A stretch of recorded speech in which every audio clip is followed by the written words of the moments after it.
Floride et le nord des Bahamas face à une menace importante. L'ouragan Dorian devient ce soir un ouragan majeur de catégorie 3. Le gouverneur de la Floride a invité les habitants à stocker des vivres et de l'eau pour au moins une semaine et à se préparer à des coupures de courant et de téléphone pendant plusieurs jours.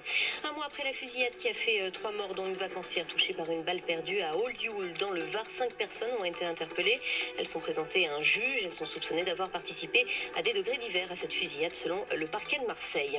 Face à la recrudescence des agressions contre des élus, Sébastien Lecornu, le ministre en charge des collectivités territoriales, s'est rendu aujourd'hui au chevet du maire de Saubins, près de Toulouse. Il a été agressé fin juillet. Ces actes, on ne peut pas les accepter, a affirmé le ministre, rappelant que l'an dernier, 145 maires et maires adjoints ont été victimes d'une agression physique. Elle avait déclaré à des enseignants: pensez à l'euthanasie si les reconversions ne vous conviennent pas. La directrice des ressources humaines du rectorat de Montpellier est mutée. Les syndicats considèrent qu'il s'agit d'une victoire. Le rectorat assure à nos confrères de France Bleu Héros qu'il s'agit d'un simple hasard de calendrier.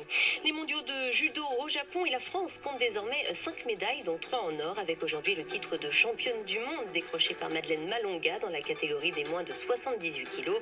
C'est son premier titre mondial après son sacre européen l'an dernier. France Info. Et tout est plus clair.